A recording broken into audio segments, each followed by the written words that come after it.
Assalamualaikum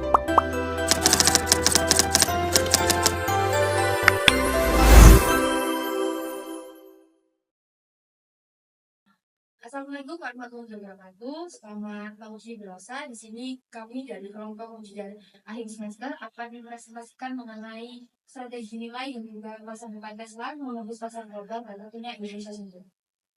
Sebelum masuk ke dalam materi yang telah kami siapkan, izinkan kami memperkenalkan diri. Saya Pemberani Araman dengan ketiga teman saya. Saya Dewi India. Saya Tiara Arya Naswa. Saya Sabrina Maria. Lalu langsung masuk ke dalam materi yang telah kami siapkan. Yang pertama adalah mengenai pasar dan juga kebutuhan konsumen. Yang mana Tesla sendiri telah meriset customer needs-nya atau kebutuhan dari konsumen sendiri. Yang pertama adalah solusi ramah lingkungan. Yang kedua adalah pengalaman berkendara yang futuristik dan juga otomatis. Dan yang ketiga adalah identitas diri sebagai bagian dari teknologi masa depan. Lalu selanjutnya adalah pendekatan perilaku konsumen. Yang pertama adalah segmentasi. Yang pertama adalah orang yang paham dan suka dengan teknologi. Selanjutnya adalah orang yang peduli dengan lingkungan. Lalu adalah konsumen dari kalangan menengah ke atas. Untuk dari sisi psikografi atau psikologisnya sendiri adalah banyak pemilih Tesla memiliki gaya hidup yang modern atau berpikir ke depan. Nah, mereka ingin jadi bagian dari perubahan besar menuju masa depan yang lebih hijau dan juga damai. Lalu untuk pendekatan emosionalnya sendiri, bagi sebagian orang, punya Tesla atau pengguna Tesla bukan cuma soal mobil. Tesla dianggap sebagai simbol dari status. Status di sini bisa dibilang bahwasanya mereka ini diakui sebagai orang yang peduli dengan lingkungan, orang dengan kalangan menengah ke atas, atau juga orang yang paham dan suka dengan teknologi. Lalu selanjutnya adalah pendekatan value atau dan marketingnya sendiri. Nah, di Tesla ini adalah ada keunggulan produk atau produk excellence, yang mana Tesla dikenal dengan produk yang inovatif dan juga berkualitas tinggi. Lalu sistemnya saling terhubung dari mobil, aplikasi, hingga charger. Lalu selanjutnya adalah pengalaman pengguna terus diperbarui lewat software sendiri. Jadi makin bisa dibilang makin optimal seiring dengan waktu yang terus berkembang. Lalu ada inovasi pengalaman atau experience innovation. Ada proses beli mobil dibuat simpel dan digital. Jadi kita tuh bisa order lewat website.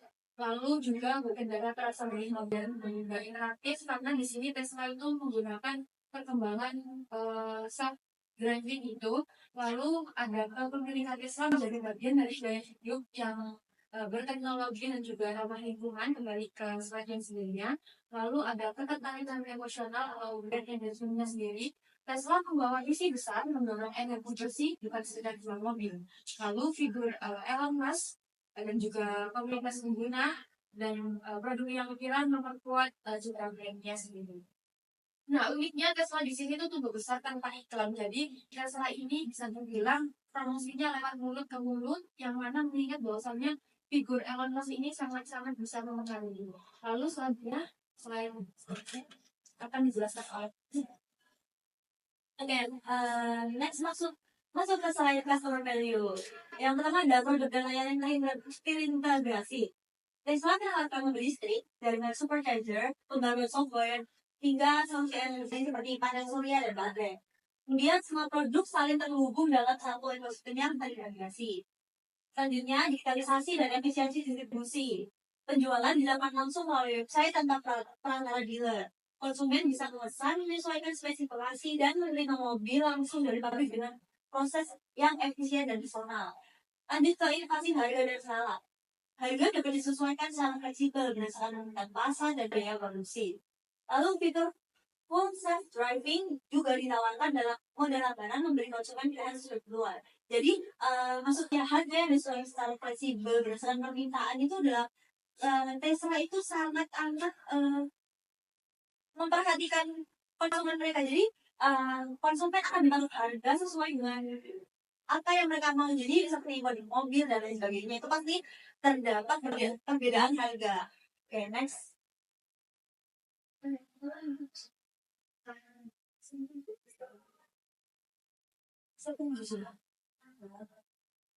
Lanjut ke teori dan implementasinya. Jadi teori di sini ada STP. STP itu jadi ada segmenting, targeting, dan positioning. Yang pertama ada segmenting. Nah, di dalam segmenting ada geografis, psikografis, dan demografi. Geografis sendiri adalah fokusnya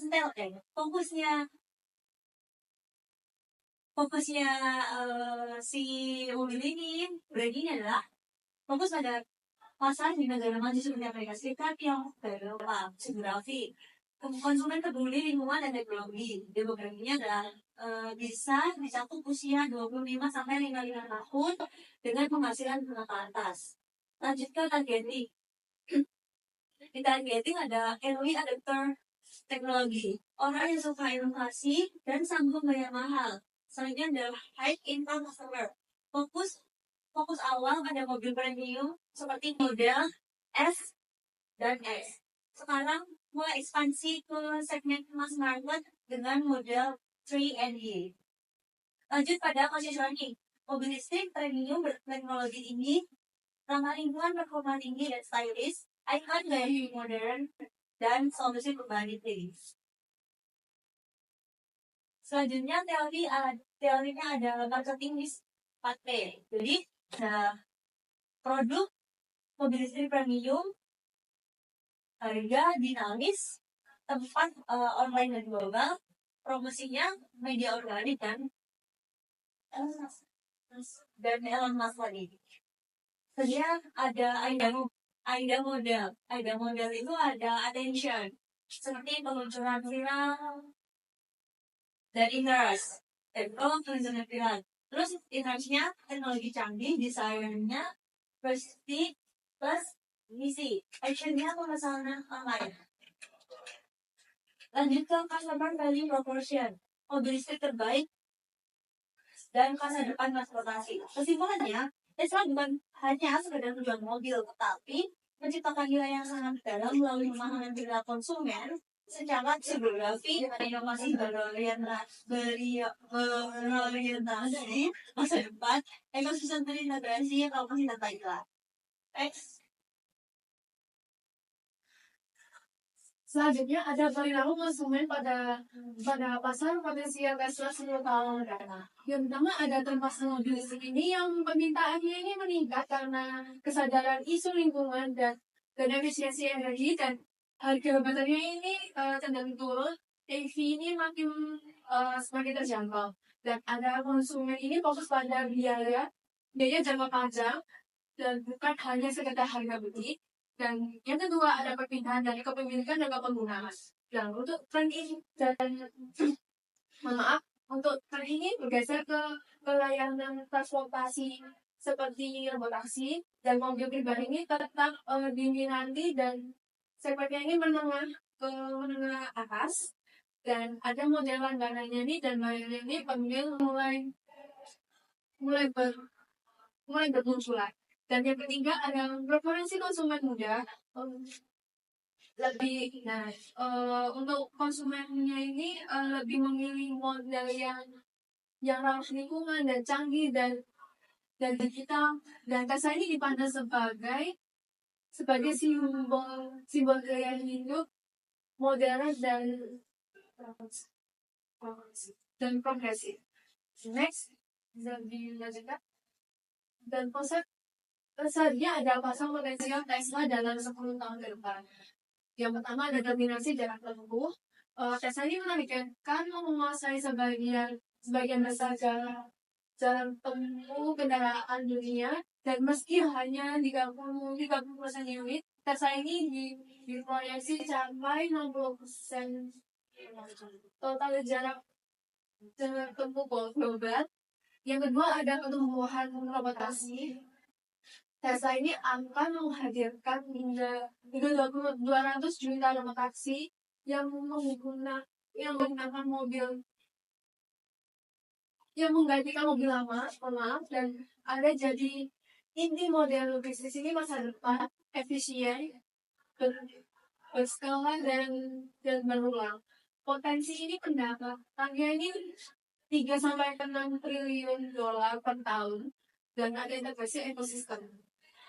Jadi kendaraan, baterai, solar, dan supercharger yang disatukan dalam satu sistem. Yang kedua ada membentuk Ketergantungan konsisten, eh keterga mohon maaf, membentuk ketergantungan konsumen dan memperkuat loyalitas pada konsumen Tesla. Selanjutnya, apakah Tesla sudah berhasil menerima pasar bisa dan juga bagaimana penelusuran langkah rencana Tesla di Indonesia ke depannya? Apakah Tesla sudah terima pasar bisa? Selama ini belum ada data spesifik mengenai penerimaan pasar Tesla di Indonesia. Namun terdapat informasi mengenai penjualan Tesla Cybertruck di Indonesia dengan harga 3 kali lipat dari harga Tesla di negara Amerika Serikat. Hal ini menunjukkan adanya permintaan meskipun dengan harga yang cukup tinggi. Informasi tambahan mengenai kesepakatan Tesla dengan memasuk retail di Indonesia juga disebutkan, menunjukkan komitmen Tesla terhadap pasar di Indonesia. Penerimaan Tesla di pasar Indonesia masih terbatas, meskipun mobil Tesla sudah tersedia di Indonesia. Penjualan Tesla di Indonesia masih relatif kecil. Hal ini dipengaruhi oleh beberapa faktor, yaitu yang pertama yaitu harga yang sangat tinggi.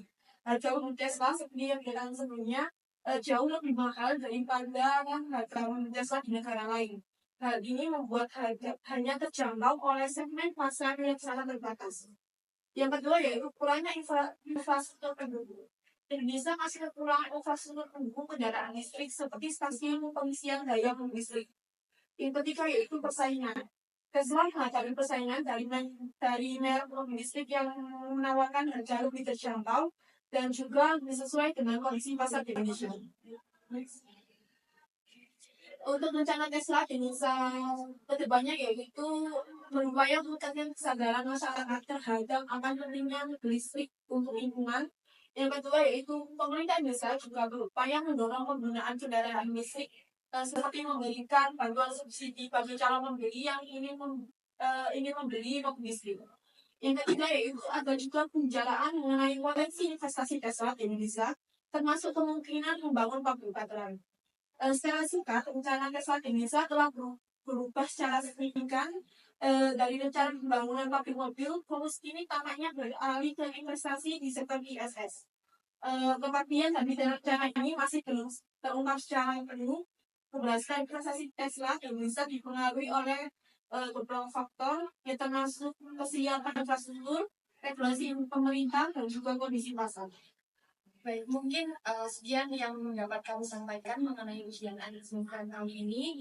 Semoga hasilnya memuaskan dan mohon maaf apabila ada kesalahan kata baik sengaja maupun tidak sengaja. Terima kasih, Bu Rosa. Wassalamualaikum warahmatullahi wabarakatuh.